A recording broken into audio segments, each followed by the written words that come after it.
Hoy kuya, halika nga rito. Bigyan kita ng anak, gusto mo? Iyan ang mga salitang binitawan ng isang babaeng opisyal ng hukbong sandatahan ng Amerika nang makita ang isang Pilipinong lalaki na nagjo-jogging sa White Beach ng Boracay. Itinuro siya ng kapitan na may kulay gintong buhok at tumawa ng malakas. Sinundan siya ng 4 na iba pang sundalong Amerikano na humahalakhak din ng tuwang-tuwa. Ayaw mo ng superior na genetically enhanced na American Jennies? May himig ng panunuya ang boses. Hindi umimik ang lalaki, walang pagbabago sa kanyang mukha. Tahimik lang siyang tumakbo at nilampasan sila. Mukha lamang siyang ordinaryong lalaking Asyano sa kalagitnaan ng 30s, nakasuot ng kulay abo na sportswear, tahimik na nagjo-jogging, walang pinagkaiba sa isang turista. Tiningnan siya ng opisyal, umiling-iling, ang walang lasa namang lalaki. Ngunit pagkalipas ng 3 araw, ang mapagmataas na mukha ng kapitan at ng kanyang mga sundalo ay namutla na parang dahon ng saging. Nakatindig sila ng tuwid sa harap ng lalaking iyon. Nanginginig ang mga kamay. Ano ba talaga ang nangyari? Ang lalaking tila ordinaryo, na tahimik na lumunok sa pang-iinsulto, sino ba talaga siya? Ang kwento ng kamangha-manghang pagbaligtad ng sitwasyon ay nagsimula sa umaga 3 araw bago nito. Alas 6 ng umaga, ang White Beach ng Boracay ay kakaibang tahimik. Ang sikat na pormasyon ng bato sa diniwid ay may kulay kahel sa sinag ng umaga at sa puting buhangin ay may ilang nag-ehersisyo ng maaga. Si Ricardo Magsino, sa kanyang kulay abong Nike running gear at itim na shorts, ay tuloy-tuloy na tumatakbo. Nakasuot siya ng AirPod earphones upang panatilihin ang matatag na ritmo ng paghinga habang gumagalaw sa tabi ng dalampasigan. Ito ay isang nakagawian na pinapanatili niya tuwing umaga sa loob ng mahigit 20 taon. Tanging ang tunog lamang ng hampas ng alon at huni ng mga ibong dagat ang maririnig, isang umagang tunay na payapa. Walang emosyon ang mukha ni Magsino. Nakatingin lang siya ng diretso sa unahan at tumatakbo. Ito ang kanyang 2 araw sa Boracay. At ang kanyang hitsura ay ganap na katulad ng isang ordinaryong turista. Tahimik na nagjo-jogging ng nag-iisa, kumakain sa mga carinderia ng nag-iisa, at nagpapalipas ng oras sa kanyang hotel room ng nag-iisa. Walang sinuman ang nakapansin kung sino siya. Isang malakas na boses ang narinig mula sa likuran. Patuloy pa rin si Magsino sa pagtakbo. Akala niya hindi siya ang tinatawag. Hoy, ikaw na Pinoy. Sa pagkakataong ito, malinaw na. Nagpabagal ng takbo si Magsino at lumingon. 5 tao na nakasuot ng US Military Physical Training Uniform ang tumatakbo papalapit. Kulay abong t-shirt, itim na shorts. Ang logo ng US Army ay malinaw na nakalimbag. Nangunguna ang isang blonde na babaeng sundalo, mahigit 1.75 metro ang taas, matipunong katawan, nakatali ang buhok ng ponytail at may ranggo ng kapitan sa kanyang balikat. Hoy, ikaw, Pilipino ka, di ba? Huminto ang babaeng opisyal sa harap ni Magsino. Hindi siya mukhang hinihingal. Tumango lang si Magsino. Oh my God, mag-isa lang siya. Lumingon ang opisyal at tumawa sa kanyang mga sundalo at ang 4 na lalaki sa likuran ay humalakhak din. Lalo na ang matangkad, itim na lalaki, siya ang pinakamalakas tumawa. Ang pangalan sa kanyang dibdib ay Tom Harrison. Hoy Tom, lahat ba ng lalaking Pinoy ay maliliit? Tanong ng kapitan. Nagsimula siyang maglakad ng dahan-dahan paikot kay Magsino. Tinitingnan ito mula ulo hanggang paa na parang nag-oobserba ng isang hayop sa zoo. Gaano ka katangkad? Siguro mga 5'5". Hindi sumagot si Magsino, tahimik lang na nakatayo roon, mukhang mas maliit pa kaysa sa inaasahan niya. Tulad ng sabi-sabi tungkol sa mga lalaking Pilipino, ano? Tiningnan ng asul na mata ng opisyal si Magsino nang may panunuya. Ang pangalan sa kanyang name tag ay nakasulat na Kate McVeigh. Tumayo si Kapitan Kate sa harap mismo ni Magsino, inilapit ang mukha at sinabing, Hoy, tumitigas ba ang iyong junior? Bahagyang tumigas ang mukha ni Magsino. Alam niya kung ano ang eksaktong ibig sabihin nito, ngunit wala siyang reaksyon, nakatingin lang ng diretso sa mata nito. Naiintindihan mo ba ang sinasabi ko? Marunong ka ba mag-Ingles? Dinunggol ni Kapitan Kate ang kanyang daliri sa dibdib ni Magsino. Subukan mong patigasin. Kung magagawa mo yan, isang malakas na tawa ang muling narinig mula sa likuran. Kapitan McVeigh, masyado na yan, sabi ni Big Tom habang tumatawa. Ngunit ang tono ay hindi pagpigil kundi parang nagdaragdag pa ng gasolina sa apoy. Masyado saan? Tinatanong ko lang ang totoo, nagkibit balikat si Kapitan Kate. Humakbang pa siya palapit kay Magsino. Ngayon, ang distansya ay napakalapit na halos magkadikit na ang kanilang mga mukha. Hoy, ikaw na Pinoy, bumaba ang tono ng boses nito. Kung magagawa mo iyan, personal kitang bibigyan ng anak. O, ano? Ayaw mo ba ng anak na may superior na American Genes? Sa isang sandali, bahagyang nanginginig ang kamao ni Magsino. Hinigpitan niya ang kanyang kamay, pagkatapos ay dahan-dahang binitawan. Huminga siya ng malalim, ang kanyang mukha ay nanatiling hindi nagbabago, ngunit ang kanyang mga mata ay iba na. Isang malamig at tahimik na tingin na nagpipigil ng isang bagay. Walang lasa, umiling si Kapitan Kate. Sige na. Mag-jogging ka lang ng mag-jogging dahil iyan lang ang kaya mong gawin. Iwinagayway niya ang kamay na parang nagtataboy. Dahan-dahang tumalikod si Magsino at nagsimulang tumakbo ulit. Binilisan niya ang takbo at mabilis na nawala sa paningin. Ang tawanan ay narinig pa rin mula sa likuran. Hay, talaga namang mga Pinoy. I am thin-tit lang ang alam, hindi man lang makasagot. Madaling apihin. Ang mga boses ay unti-unting humina. Tuloy pa rin si Magsino sa pagtakbo. Ang kanyang paghinga ay nanatiling matatag, ngunit ang kanyang puso ay bahagyang bumilis ang tibok. Tumakbo siya hanggang sa dulo ng beach, sa isang lugar na walang tao, bago siya huminto. Tumingin siya sa dagat, ang mga alon ay patuloy na humahampas at umaatras. Hinigpitan ni Magsino ang kanyang kamay at pagkatapos ay binuksan ulit. Ang mga kamay na sinanay ng higit sa 20 taon. Mga kamay na sinanay upang pabagsakin ang kalaban, gumamit ng armas at puksain ang target. Ngunit sa sandaling ito ay nanginginig lamang. Huminga siya ng malalim upang pakalmahin ang sarili, ngunit sa loob ng kanyang dibdib, may isang bagay na nagsimulang gumalaw. Isang bagay na matagal nang pinigilan sa loob ng 20 taon. Isang bagay na tiniis niya bilang isang sundalo. Isang bagay na kailangan niyang itago dahil sa misyon. Unti-unti itong nagigising. Naramdaman ito ni Magsino, ngunit sinikap niyang huwag itong pansinin. Hindi pa ngayon ang oras, muli siyang nagsimulang mag-jogging ng dahan-dahan pabalik sa hotel. Ang kanyang likuran ay mukha pa rin ng isang ordinaryong turista, ngunit sa loob niya, may isang bagay na nagbabago. At ito ay simula pa lamang. Nang hapong iyon, si Magsino ay nasa Joint Task Force Canteen na inilaan para sa mga sundalong Amerikano at Pilipino malapit sa base ng Clark. Sa katunayan, bihirang pumasok dito ang mga sibilyan, ngunit mayroon siyang espesyal na gagawin. Mayroon siyang appointment kay Mang Tonyo, isang Pilipino-Amerikano na nagmamay-ari ng isang maliit na pantsiterya sa labas ng base. Si Mang Tonyo ay isang lalaki na lampas sa 50s, mukhang mabait at isa ring veteran. Kumusta, Carding? Matagal na tayong hindi nagkita. Masayang nakipagkamay si Mang Tonyo. Anong ginagawa mo rito? Pumunta lang po ako para kumain, kalmadong sagot ni Magsino.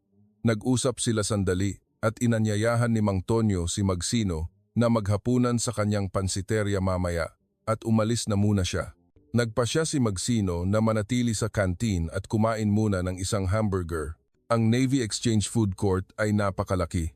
Nakasabit ang mga bandila ng Amerika sa kisame at ang mga dingding ay punong-puno ng mga larawan tungkol sa militar, sa mga larangan ng digmaan sa Iraq at Afghanistan, mga larawan ng mga sundalo. Pumila si Magsino sa harap ng Burger King counter. Sa harap niya ay ilang pamilya ng sundalo at halos lahat ng lamesa sa paligid ay may mga taong nakasuot ng uniforme. Umorder siya at kinuha ang kanyang numero. Kailangan niyang maghintay ng mga 15 minuto. Pumili si Magsino ng isang sulok, umupo at tahimik na naghintay. Inilagay niya ang papel na may numero sa mesa at nag-scroll sa balita sa kanyang telepono. Napakaingay sa paligid. Ang tawanan ng mga sundalo, ang takbuhan ng mga bata at ang tunog ng pagluluto mula sa kusina ay naghahalo. Sa sandaling iyon, isang pamilyar na tawanan ang narinig mula sa pinto. Tumingala si Magsino, si Kapitan Kate at ang grupo nito. Lahat ng 5 ay nakasuot ng pang-araw-araw na battle dress uniform, kulay olive na t-shirt, khaki pants at ang iba ay may baseball cap pa. Nagsalita sila ng malakas habang pumapasok. Hay naku, nakakamatay talaga ang training ngayon, sabi ni Big Tom ng malakas.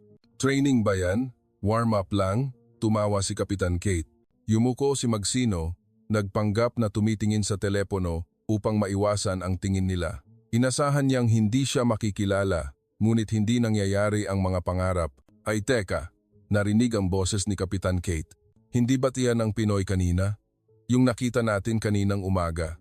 Nagkunwari si Magsino na hindi niya narinig. Patuloy na tumingin sa telepono. Hoy, ikaw na Pinoy! Malakas na tawag ni Kapitan Kate. Lahat ng tao sa paligid ay lumingon. Kailangan nang tumingala ni Magsino. Ngumiti si Kapitan Kate at lumapit sa kanya. Sumunod din ang 4 na lalaki. Oh my God, ikaw nga! Tumayo si Kapitan Kate sa harap ng mesa ni Magsino. Anong ginagawa mo rito? Paano nakapasok ang isang turista rito? Hindi sumagot si Magsino.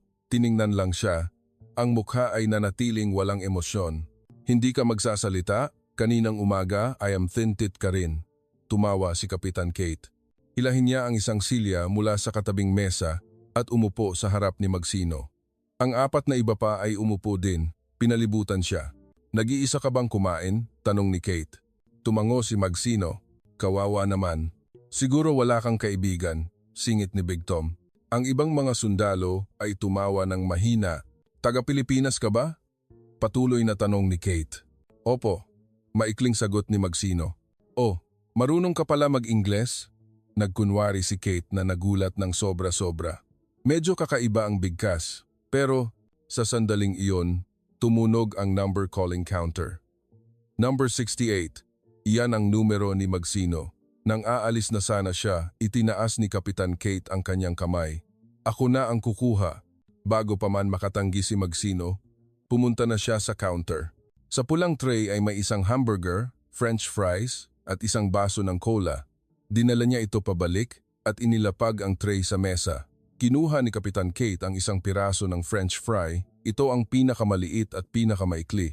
Itinaas niya ito kay Magsino at sa ibang mga sundalo. Pagkatapos ay tumawa ng malakas. Tingnan nyo, hindi ba't kamukha ng junior niya? Ang kahulugan ng aksyon na ito ay napakalinaw. Ang 5 tao ay tumawa ng malakas. Hinampas nila ang mesa habang tumatawa. Ang mga tao sa paligid ay curious na tumingin. Ang ilan ay nakitawa, ang iba ay umiling at tumalikod. Tahimik pa rin na nakaupo si Magsino. Ang kanyang mukha ay hindi nagbago. Tanging ang kanyang mga mata ay bahagyang lumamig. Hoy Kapitan, hindi ba't masyado na yan? Sabi ni Big Tom habang tumatawa. Ngunit malinaw na hindi ito pagpigil. Parang mas lalo pa siyang sumasali ng may kasiyahan. Masyado saan? Ito ang totoo. Binitawan ni Kapitan Kate ang maliit na french fry sa plato ni Magsino. Ito, para sa iyo, bagay na bagay. Kindat niya. Hindi pa rin umimik si Magsino. Dahan-dahan niyang inangat ang tray at tumayo. Aalis na? Nagkunwari si Kate na nagulat. Ang walang lasa talaga. Muli siyang umiling. Dinala ni Magsino ang tray papunta sa labasan. Ang tawanan ay narinig pa rin sa kanyang likuran. Ang boring ng mga Pinoy. Walang imik. Nakita mo ang mukha niya? Tulad ng robot. Ang mga boses ay lumayo. Lumabas si Magsino sa food court. Ang mainit na hangin ng Pilipinas ay humampas sa kanyang mukha. Huminto siya sandali, huminga ng malalim. Ang tray sa kanyang kamay ay bahagyang nanginginig, ngunit pinigilan niya ito. Muli siyang nagpigil, at ito na ang pangalawang pagkakataon. 2 beses na siyang ininsulto ng parehong grupo ng mga tao, at sa loob niya, isang bagay ang nagigising ng mas malinaw. At ito ay bahagi pa lang ng simula.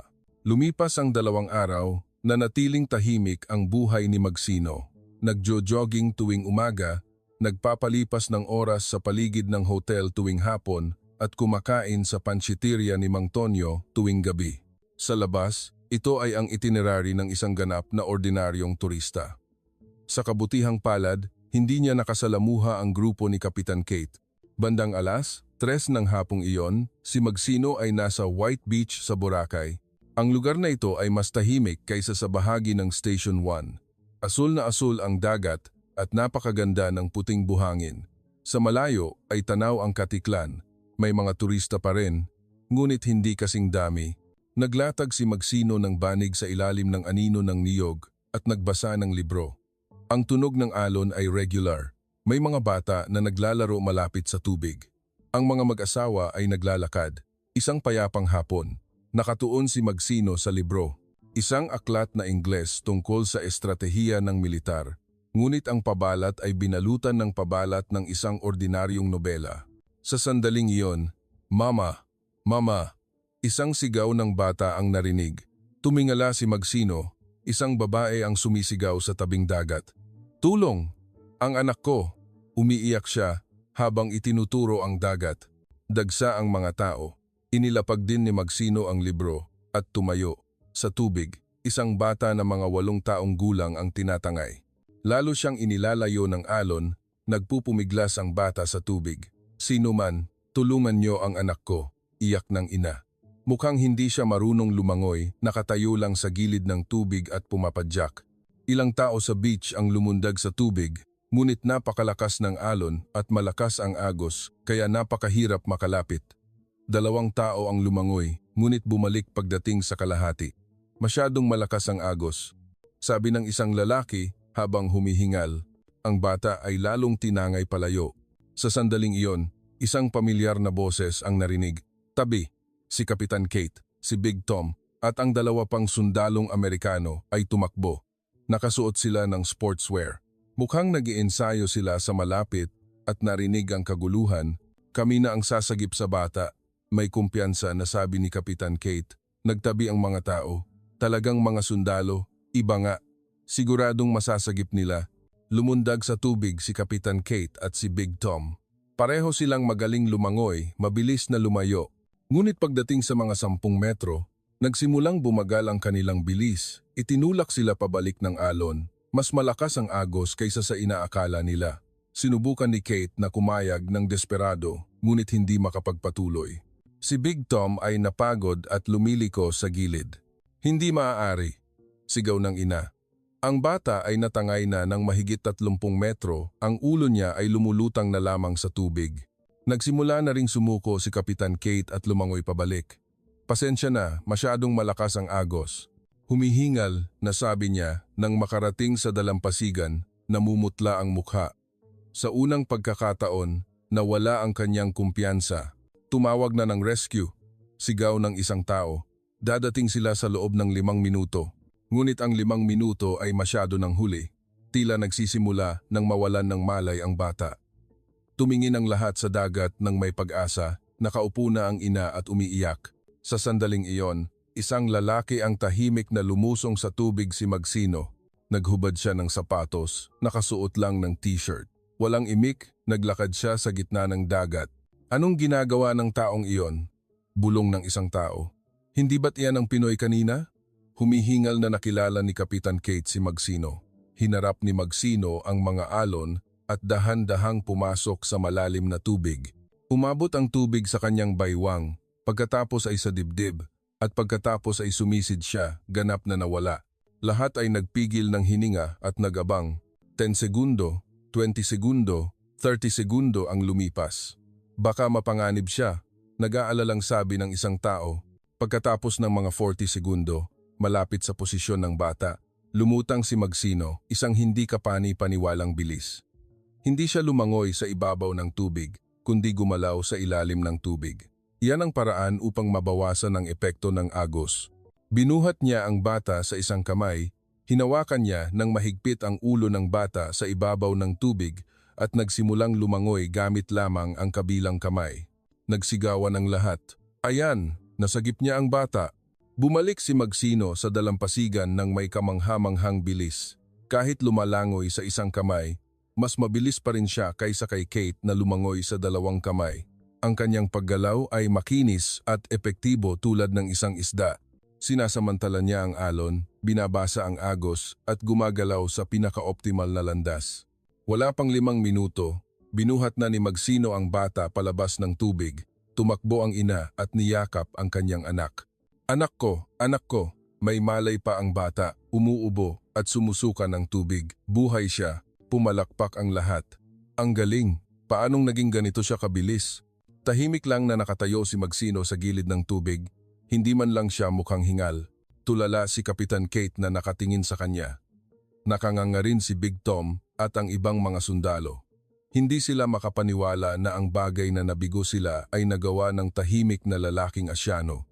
Siguro suwerte lang, bulong ni Kate. Ngunit ang kanyang boses ay walang katiyakan. Alam niya na hindi ito suwerte, kundi kakayahan. At sa unang pagkakataon, isang katanungan tungkol sa lalaking ito ang nagsimulang lumabas sa kanyang isip. Nang gabing iyon, si Magsino ay nasa pansiteria ni Mang Tonyo. Ito ay isang maliit na pansiteria malapit sa Chinatown sa Binondo, Manila. Ang signboard ay nakasulat na Pansit Lomi ni Tonyo sa Tagalog at Ingles. Sa loob ay nakasabit ang mga pulang parol at sa dingding ay nakasulat ang menu sa kamay. Pansit Batil Patong, 120 piso. Lomi Special, 130 piso. Silog, 110 piso. Si Magsino ay nakaupo sa isang sulok, tahimik na kumakain ng special mami niya. Ang mami ay niluto mismo ni Mang Tonyo. May lasa ng kanyang bayan. Carding, nabalitaan ko na may malaking pangyayari daw sa Boracay kanina. Lumapit si Mang Tonyo at binigyan pa siya ng iced tea. Kumalat ang balita na may nasagip ka na bata. Swerte lang po ako, kalmadong sagot ni Magsino. Swerte? Mapagkumbaba ka pa rin tulad ng dati. Ngumiti si Mang Tonyo. Pagkalipas ng alas, asis ng gabi, nagsimulang dumating ang mga customer. Karamihan ay mga Pilipino, ngunit kung minsan ay mayroon ding mga dayuhan na gusto ang pagkaing Pinoy. Dahan-dahan kumain si Magsino, nakatingin sa labas ng bintana. Ang tanawin ng gabi ng Chinatown ay lumitaw. Ang mga neon light ay isa-isang lumiwanag at maraming tao ang dumadaan. Sa sandaling iyon, bumukas ang pinto ng pansiteria si Kapitan Kate at ang grupo nito. Lahat ng lima ay nakasuot ng pangkaraniwang damit. Si Kate ay nakasuot ng itim na tank top at jeans. Si Big Tom ay nakasuot ng Hawaiian shirt at shorts. Ito ba ang sikat na Pinoy food place? Sabi ni Kate ng malakas. Tumayo si Mang Tonyo mula sa counter at nag-anyaya, pasok po. Nang hahanap na sana sila ng mesa, nakita ni Kate si Magsino na nakaupo sa sulok. Lumaki ang kanyang mga mata, itinuro niya ito. Ayan ang Pinoy. Lumingon din ang grupo. Siya yung nasa beach kanina, nakilala ni Big Tom. Lumapit si Kapitan Kate sa mesa ni Magsino. Ang iba ay sumunod din. Hello. Tumayo si Kate sa harap ni Magsino. Sa pagkakataong ito, ang tono ng boses niya ay hindi na panunuya, kundi may kaunting pagkakaiba, may halong kuryosidad. Ang galing mo kanina sa beach. Totoo. Tumango si Magsino, hindi pa rin nagsasalita ng marami. Saan ka natuto lumangoy? Ang bilis mo talaga, tanong ni Kate. Natuto lang po. Maikling sagot ni Magsino. Natuto lang? Ang ganoong kasanayan ay hindi lang natutunan, nag-cruise ng braso si Kate. Ang kanyang mukha ay unti-unting nagbabago. Isang pagkapalaban ang nagsimulang lumitaw. Dati ka bang atleta? Hindi po swimmer. Umiling si Magsino. Kaya, ano ang ginawa mo? Patuloy na tanong ni Kate. Hindi sumagot si Magsino. Humigop lang ng sabaw ng mami. Boring talaga. Umiling si Kate. Ngunit sa pagkakataong ito, hindi ito walang lasa kundi parang hindi nasisiyahan sa kanyang kuryosidad. Hinila niya ang silya mula sa katabing mesa at umupo sa harap ni Magsino. Gusto mo bang magpustahan? Tumingala si Magsino. Sa unang pagkakataon ay tumingin siya ng diretso kay Kate. Arm wrestling, sabi ni Kate.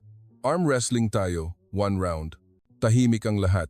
Ang ibang mga customer sa pansiteria ay tumingin din sa kanila. Nag-aalala si Mang Tonyo sa likod ng counter. Bakit?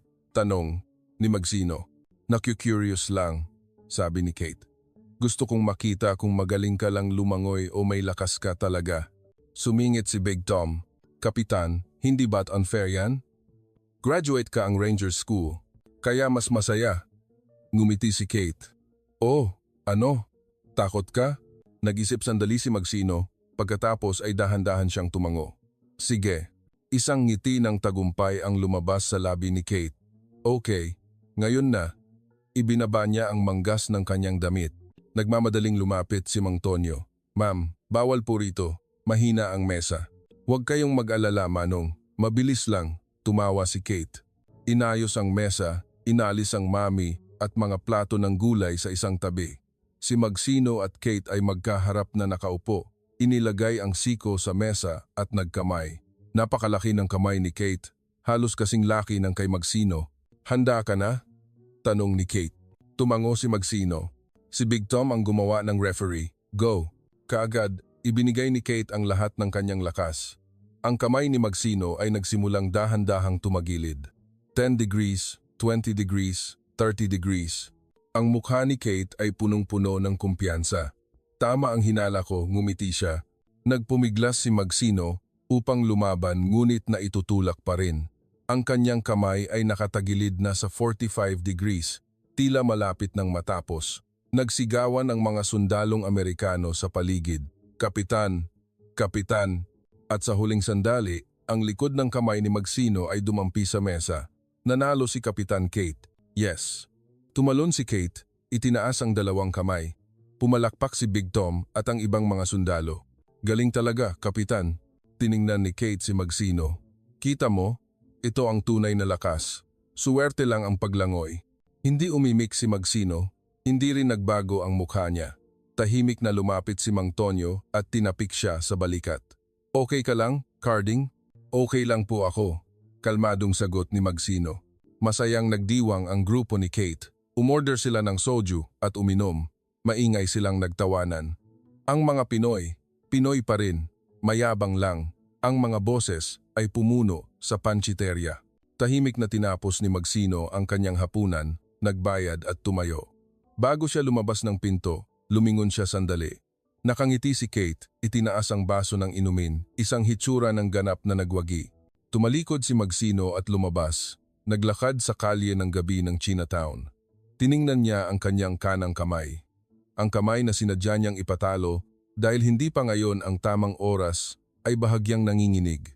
Kinaumagahan, nagkita si Magsino at Mang Tonyo sa lobby ng hotel. Maingat na nagsalita si Mang Tonyo. "Sinadya mong magpatalo kagabi, hindi ba?" Hindi sumagot si Magsino, humigop lang ng kape. "Naiintindihan ko, Carding. Siguro may dahilan ka." Hindi na nagtanong pa si Mang Tonyo. Sa kanyang karanasan sa buhay, alam niya kung ano ang dapat malaman at kung ano ang hindi. Bandang tanghali, tumunog ang telepono ni Magsino. Isang kakaibang numero. "Paano mo nakuha ang numero ko?" tanong ni Magsino. "Tinawag ko yung may-ari ng Pancayteria." "May calling card ka raw?" Narinig ang boses ni Kate. "Libre ka ba mamayang hapon?" "Anong meron?" "Isang totoong pustahan. Warm up lang yung kahapon. 3:00 ng hapon, sa gym ng military base malapit sa Clark." Doon, nag-imbita si Kate kay Magsino. Ang gym ay napakalaki, sa isang gilid ay basketball court, sa kabilang gilid ay mga kagamitan sa pagbubuhat at sa labas ay may running track at swimming pool. Nang dumating si Magsino, naghihintay na si Kate at 7 iba pang sundalong Amerikano. Bukod sa 4 kahapon, mayroon pang 3 bago. "Dumating ka," nakangiting bati ni Kate. Nakasuot siya ng military t-shirt at itim na shorts ngayon. Ngayon, isang totoong pagsubok sa lakas. Takbo, pull-ups at langoy 3 event. "Ano sa tingin mo?" Tumingin sa paligid si Magsino. "Ito ay ganap na teritoryo nila. Kung manalo ako, ano?" tanong ni Magsino. Sa unang pagkakataon, siya ang nagtanong. "Kung manalo ka," tumawa si Kate. "Ako ay taos-pusong hihingi ng tawad sa lahat ng sinabi ko." "Sige," tumango si Magsino. "At kung matalo ako, hindi na ako magpapakita sa inyo." "Okay, deal." Iniabot ni Kate ang kanyang kamay. Kinamayan ni Magsino ang kamay niya. Sa pagkakataong ito, mahigpit ang pagkamay, seryoso silang dalawa. Ang unang event ay 5 kilometrong takbo, katumbas ng 12.5 lap sa track. "Maghanda."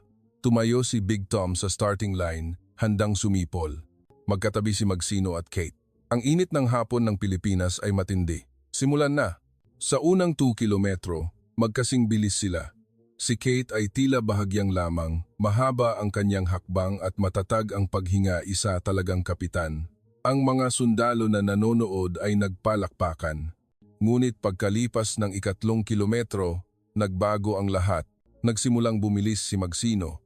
Nilampasan niya si Kate ng 10 metro, 20 metro, 30 metro. Ang distansya ay lalong lumalayo. Ano?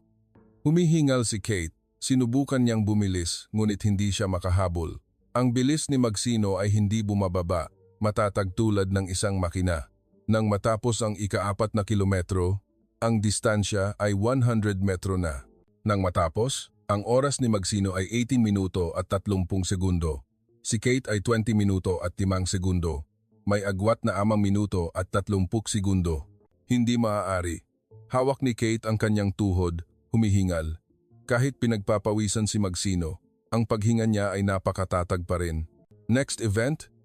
Kalmadong sabi ni Magsino. Tumingala si Kate. Sa unang pagkakataon, isang kislap ng takot ang dumaan sa kanyang mga mata. Ang pangalawang event ay pull-ups, ginawa sa isang bar sa labas. Kung sino ang pinakamarami, siya ang panalo, sabi ni Kate. Siya ang nauna. 1, 2, 3. Nalampasan niya ang markang 40, 50, 60. Huminto siya sa ika-65. Ang kanyang kamay ay pagod na pagod. Pumalakpak ang mga sundalo sa paligid. Galing talaga, Kapitan. Lance. Anne-Marie Sommet. Andantan. Bumaba si Kate, pinunasan ang kanyang mga kamay, bahagyang bumalik ang kanyang kumpiyansa. Hinawakan ni Magsino ang bar at nagsimula. 1, 2, 3. Nalampasan niya ang markang 30. Pagkatapos ay 50. Ang bilis ay hindi bumaba. 60, 65, tumigas ang mukha ni Kate. Chise, Pase, Jose. Tao ba yan? Bulong ni Big Tom. Nalampasan niya ang markang 100. Sa ika-110, huminto si Magsino at dahan-dahang bumaba. Ang kanyang hininga ay mabilis, ngunit ang kanyang tindig ay matatag. Ano ka ba talaga? Tanong ni Kate. Sa pagkakataong ito, hindi ito panunuya, kundi totoong kuryosidad. Hindi sumagot si Magsino. Ang huling event, itinuro niya ang swimming pool. Ang pangatlong event ay 100 metrong butterfly stroke pabalik-balik sa 50 metrong pool, ang pinakamahirap na estilo ng paglangoy. Sabay silang lumusong sa tubig. Simulan na. Sa pagkakataong ito, ibang-iba ang lahat. Mula sa simula, sumabog si Magsino at sumugod sa unahan. Ang kanyang paggalaw sa tubig ay perpekto, tulad ng isang modelo sa aklat-aralin. Sa markang 25 metro, higit sa doble ang layo niya kay Kate. Sinubukan ni Kate na kumayag ng desperado, ngunit hindi makahabol. Nang matapos ni Magsino ang 100 metro, si Kate ay nasa markang 60 metro pa lamang, isang ganap na dominasyon. Humawak si Magsino sa gilid ng pool at lumabas ng tubig. Tumulo ang tubig sa kanyang katawan na nagpapakita ng matipunong mga kalamnan. Galit na tinapos ni Kate ang paglangoy at lumabas. Lubos siyang napagod. Ang 7 sundalo sa paligid ay hindi makapagsalita. Hindi sila makapaniwala. Ang kanilang kapitan, ang kanilang pinakamagaling, ay natalo sa lahat ng 3 event, natalo ng may ganap na dominasyon. Dati kang sundalo, hindi ba? Tanong ni Kate. Si Magsino, habang pinupunasan ang kanyang ulo ng tuwalya, ay dahan-dahang tumango. Ako ay miyembro ng Philippine Army Special Forces. Isang maikling sagot, ngunit nagpapaliwanag ng lahat. Special Forces, bulong ni Kate, pero sundalo lang din yan ng Pilipinas. Sa unang pagkakataon, madiing nagtanong si Magsino. Ganoon ba kamababa ang tingin ninyo sa Armed Forces of the Philippines?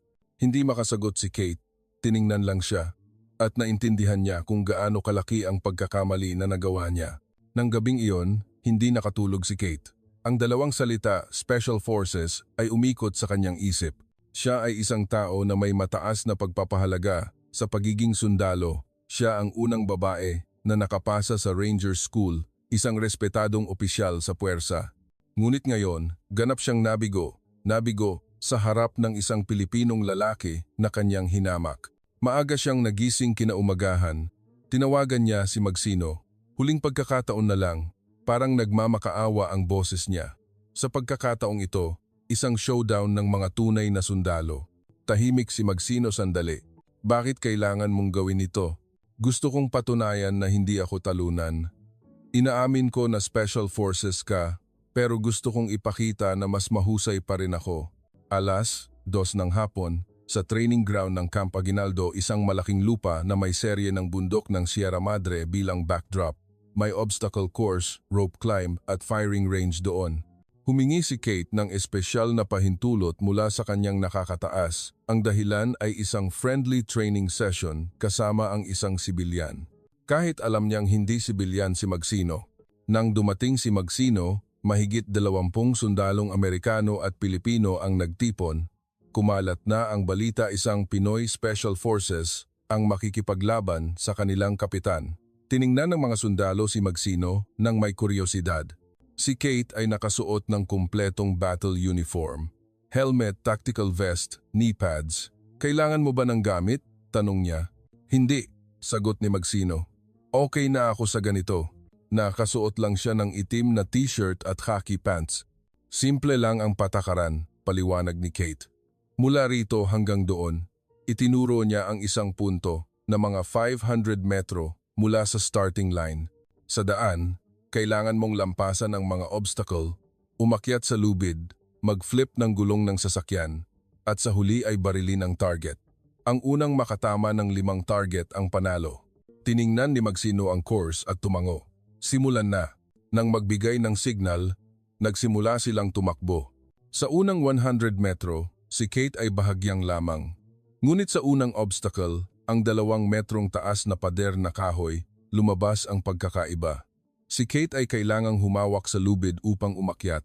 Samantalang si Magsino, gamit ang kanyang momentum sa pagtakbo, ay tumapak sa pader at tumalon ng madali.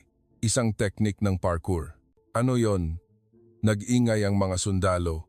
Ang pangalawang obstacle ay ang mga gulong na nakabaon sa lupa. Mabilis gumalaw si Kate, ngunit nadulas ng minsan. Si Magsino ay parang sumasayaw. Tumapak siya ng eksakto sa gitna ng bawat gulong at lumampas. Ang kanyang balanse ay perpekto. Ngayon, si Magsino na ang nangunguna. Ang pangatlo ay rope climb. Isang 10 metrong lubid, umakyat, pindutin ang bell pagkatapos ay bumaba. Buong lakas na kumapit si Kate sa lubid, gamit lamang ang lakas ng braso upang umakyat. Ngunit iba si Magsino. Ginamit niya ang kanyang mga kamay at paa, umakyat ng mabilis tulad ng isang unggoy. Nang bumaba siya, dumausdos siya sa lubid ng sanay. Mas mabilis siya kay Kate ng 20 segundo. Hindi ka panipaniwala, bulong ni Big Tom. Ang mga mukha ng mga sundalo ay lalong sumeryoso. Ang pang-apat na bahagi ay ang paggapang sa ilalim ng 30 metrong barbed wire. Pareho silang gumapang ng mabilis. Ang paggalaw ni Magsino ay makinis tulad ng isang ahas. Ang huling bahagi, ang firing range. Nauna nang dumating si Magsino at kinuha na ang baril. Ito ay isang simulated rifle na gumagamit ng paint ammunition. Nagmamadali ring kinuha ni Kate ang baril, nagpigil ng hininga at nag-aim. Bang! Bang! Bang! Nagsimula nang magpaputok si Kate. Unang putok, hit. Pangalawang putok, hit. Pangatlong putok, miss. Nag-aim ulit siya. Pang-apat na putok, hit. Sa ikalimang putok, sa sandaling iyon, 5 magkakasunod na putok ang narinig mula sa tabi. Bang! Bang! Bang! Bang! Bang! Ito ay si Magsino. Tila hindi niya kailangan mag-aim. Itinaas lang niya ang baril at nagpaputok ng mabilis. Lahat ng 5 target ay hit, wala pang true segundo. Nag-freeze si Kate. Ang kanyang kamay na may hawak na baril ay nanginginig. Dahan-dahang inilapag ni Magsino ang baril. Tiningnan siya. Ang kanyang mukha ay kalmado pa rin, ngunit ang kanyang mga mata ay may kakaiba.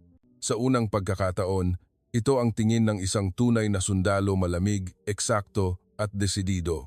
Tapos na, sabi ni Magsino. Walang sinuman sa mahigit 20 sundalo ang naglakas loob na magsalita. Nakatayo lang si Kate at nakatingin sa kanya, luha ang nasa kanyang mata, hindi malinaw kung dahil sa galit, kahihiyan o pagsisisi. Akala ko, mahina ka, dahil Pinoy ka, nauutal niyang sabi. Hindi umimik si Magsino. Tumalikod lang siya at nagsimulang umalis sa training ground. Teka, sigaw ni Kate, ngunit hindi huminto si Magsino. Patuloy lang siyang naglakad, ang kanyang likuran ay unti-unting nawala. Lumuhod si Kate, isang ganap na pagkatalo. Hindi pagkatalo sa kasanayan, kundi pagkatalo ng pagmamataas. At alam niya kung gaano kalaki ang pagkakamaling nagawa niya. Ngunit ang mas malaking katotohanan ay hindi pa niya alam. Nang gabing iyon, mag-isa si Kate na uminom ng alak sa kanyang kuwarto. Kinaumagahan, maaga siyang nagising. Ngayon ay isang espesyal na araw, ang opening ceremony ng Balikatan, ang pinagsamang military exercise ng Pilipinas at Amerika. Isang malaking kaganapan na ginaganap taon-taon. Ang Special Forces ng dalawang bansa ay magsasama-sama sa pagsasanay sa loob ng 2 linggo. Alas 10 ng umaga, sa malaking auditorium ng Joint Base sa Clark. Sa likod ng entablado ay nakasabit ang bandila ng Pilipinas at Estados Unidos ng magkatabi. Ang mga sundalo ng dalawang bansa ay pumuno sa auditorium. Umakyat sa entablado ang MC. Mga ladies and gentlemen, maaari na pong simulan ang seremonya. Lizzo and Auda. Pagkatapos ng seremonya at talumpati ng Commanding General ng U.S. Pacific Command, nagpatuloy ang MC. At ngayon, nais naming ipakilala ang overall commander ng Balikatan Joint Exercise na ito, ang opisyal na ipinadala mula sa Philippine Army. Naglingkod siya sa loob ng 20 taon sa elite na 4th Scout Ranger Regiment. Tumingala si Kate. 4th Scout Ranger Regiment ang pinaka-elite na unit ng Pilipinas. Narinig na niya ang tungkol sa kanila. Hinihiling namin na ipakilala. Coronel Ricardo Magsino. Malakas na palakpakan ang narinig mula sa gilid. Isang lalaki ang lumabas. Nakasuot siya ng dress uniform ng Philippine Army. Kulay berde na jacket. Kumikinang ang epaulet ng ranggo ng koronel na may mga pilak na bituin. Sa kanyang dibdib ay maraming medalya at badges. Namatamlay ang mukha ni Kate. Nanginginig ang kanyang mga kamay. Natuyo ang kanyang labi. Ang lalaking iyon, si Magsino. Hindi, si Coronel Ricardo Magsino, ang lalaking nakita niya sa beach, ang lalaking ininsulto niya sa karinderya, ang lalaking tinalo siya sa training ground kahapon. Siya yon, bulong ni Kate sa nanginginig na boses. Nakanganga rin si Big Tom na nakaupo sa tabi niya. Diyos ko, yung Pinoy na yon. Tumayo si Coronel Ricardo Magsino sa harap ng mikropono. Ang kanyang boses ay umalingaw-ngaw sa buong auditorium. Magandang umaga. Ako si Coronel Ricardo Magsino, ang overall commander ng joint exercise. Ang kanyang Ingles ay napakagaling, perpekto ang bigkas. Blanco ang isip ni Kate. Coronel, 4th Scout Ranger Regiment. Ang mga salita ay umikot sa kanyang ulo. At nais ko pang magdagdag ng isang bagay. Patuloy ni Coronel Magsino. 5 taon na ang nakalipas. Dumating din ako rito bilang isang trainer upang sanayin ang mga kadete ng Special Forces ng U.S. Army. Tila huminto ang puso ni Kate.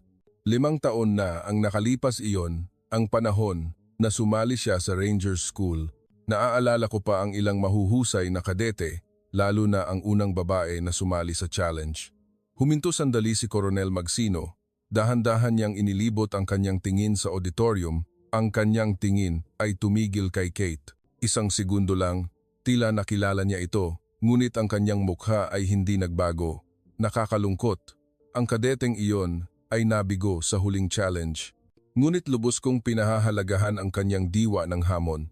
Naalala ni Kate ang mukha ng Pilipinong trainer na nagpahiya sa kanya 5 taon na ang nakalipas. Siya pala, pabulong niya. Inaasahan ko ang inyong lubos na pagsisikap sa pagsasanay na ito. Itinaas ni Coronel Magsino ang kanyang kamay at sumaludo. Ang lahat ng sundalo sa auditorium ay tumayo at sumaludo bilang tugon. Nanginginig din si Kate na sumaludo, ngunit ang luha ay dumaloy na sa kanyang pisngi. Kahihiyan, pagsisisi, paninisi sa sarili. Lahat ng emosyon ay naghalo. Natapos ang opening ceremony. Pagkalipas ng 3 araw, formal na nagsimula ang pagsasanay. Nagbago si Kate. Naging tahimik at maingat siya. Si Coronel Magsino ang namumuno sa buong pagsasanay. Siya ay patas, mahigpit ngunit laging may respeto sa lahat. Sa ika-5 araw, sa isang night survival training sa bundok, pinuntahan ni Coronel Magsino si Kate na mag-isang nakaupo. Kapitan, tawag niya. Po, Coronel. Nagulat si Kate at tumayo upang sumaludo. Umupo ka lang, sabi niya. At umupo sa isang bato sa tabi niya. Coronel, nagsimula si Kate sa nanginginig na boses. Humihingi ako ng tawad, taos puso akong humihingi ng tawad. Alam ko, unang nagsalita si Coronel Magsino. Alam ko kung ano ang dinaanan mo para makarating ka rito. Alam ko kung gaano kahirap iyon. Ngunit hindi iyan ang dahilan para hamakin ang iba. Hindi ba't alam mo rin kung gaano kasakit ang mahiya? Tuloy-tuloy ang pagpatak ng luha ni Kate. Koronel, paano niyo po natiis iyon? Kung ako, ipapakita ko na kaagad ang tunay kong pagkatao. Malungkot na ngumiti si Coronel Magsino. Sa totoo lang, hindi madali, lalo na noong kinuha mo yung French fry at tumawa. Pero may misyon akong itago ang aking pagkatao. At may isa pa, tumingin siya ng diretso kay Kate. Madaling magalit, pero ang magtiis at sumikap na umunawa, iyan ang tunay na lakas. Ang isang sundalo ay hindi lang nangangailangan ng lakas, kundi pati na rin ng talino at pasensya. Kinintal ni Kate ang mga salitang iyon sa kanyang puso. Iyon ang aral na hinding-hindi niya malilimutan. Tumayo ka, tumayo si Coronel Magsino. Kapitan, isa kang sundalo na may sapat na kakayahan upang maging mahusay. Iniabot niya ang kanyang kamay. Emosyonal na hinawakan ni Kate ang kanyang kamay. Maraming salamat po. Marami pong salamat. Sa ilalim ng malamig na kalangitan ng gabi ng Pilipinas, dalawang sundalo ang nagkaintindihan at nagrespetuhan. Ang nasyonalidad, kasarian, ranggo ay hindi na mahalaga. Sila ay mga kasamahan lang na naglalakad sa iisang landas. Natapos ang 2 linggong pagsasanay. Sa closing ceremony, hinanap ni Kate si Coronel Magsino sa huling pagkakataon. Coronel, maaari po ba akong magtanong ng huling katanungan? And now Faye, Inontuna. 5 taon na ang nakalipas, ano po ang dahilan kung bakit niyo ako pinahiya? Nag-isip sandali si Coronel Magsino. Hindi dahil sa lakas, kundi dahil sa kakulangan mo ng team spirit. Gusto mo lang na ikaw lang ang sumikat. Tumango si Kate. Naiintindihan ko na po ngayon. Nagsaludo siya, sumaludo din si Coronel Magsino at naghiwalay sila. Umalis si Kate pabalik sa kanyang unit at bumalik si Coronel Magsino sa Pilipinas. Ngunit ang aral na nakuha nila sa loob ng 2 linggo ay mananatili. Ang tunay na lakas ay hindi nasa kalamnan kundi sa paggalang sa iba. Ang tunay na tapang ay hindi sa pakikipaglaban kundi sa pagtitiis at pag-unawa. At ang halaga ng isang sundalo ay hindi sinusukat sa ranggo o nasyonalidad kundi sa pagkatao. Mula noon, ganap na nagbago si Kapitan Kate. Madalas niyang sabihin, ang Pilipinong koronel na nakilala ko sa balikatan ang siyang pinakadakilang guro sa buhay ko.